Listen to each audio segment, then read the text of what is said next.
తెలంగాణ ప్రభుత్వం రైతు రుణమాఫీ, రైతు భరోసా పథకాలను ప్రతిష్టాత్మకంగా అమలు చేస్తున్న సంగతి తెలిసిందే. హామీ ఇచ్చిన మేరకు 2 లక్షల రూపాయల వరకు రుణాలను 4 విడతల్లో మాఫీ చేశారు. దాదాపు 25 లక్షల మంది రైతుల ఖాతాల్లో 22,000 కోట్ల రూపాయలు జమ చేసినట్లు వ్యవసాయ శాఖ మంత్రి తుమ్మల నాగేశ్వరరావు వెల్లడించారు.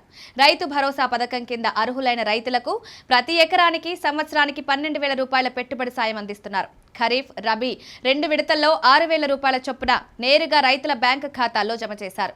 2025 జనవరి 26న ముఖ్యమంత్రి రేవంత్ రెడ్డి ఈ పథకాన్ని ప్రారంభించారు.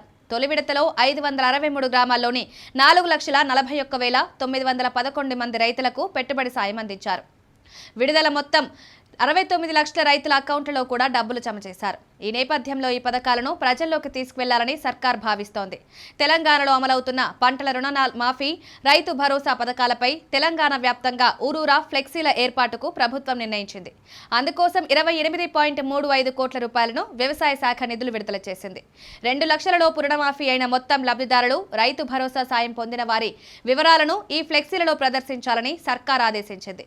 ఒక్కో గ్రామానికి 3 చొప్పున ఫ్లెక్సీలను ఏర్పాటు చేయనున్నారు. ఒక్కో ఫ్లెక్సీకి 350 రూపాయల చొప్పున వెచ్చించాలని నిర్ణయించారు. మొత్తం 8.1 లక్షల ఫ్లెక్సీలకు ప్రభుత్వం నిధులు విడుదల చేసింది. తెలంగాణలో 24,76,158 మంది రైతులకు రుణమాఫీ అయిందని సర్కార్ చెప్తోంది. వారి పేర్లను లక్షల ఫ్లెక్సీలలో రాయించేందుకు వీలుగా మొత్తంగా 7.35 కోట్లను విడుదల చేశారు. రైతు భరోసాలో 69,98,729 మందికి సాయం అందినందున వారి పేర్లను 6 లక్షల ఫ్లెక్సీలలో రాయించేందుకు వీలుగా 21 కోట్ల రూపాయలను విడుదల చేయనున్నట్లు వ్యవసాయ శాఖ తాజాగా ఉత్తర్వులు జారీ చేసింది. అత్యధికంగా నల్గొండ జిల్లాకు 2.13 కోట్ల రూపాయల నిధులు విడుదల చేసింది.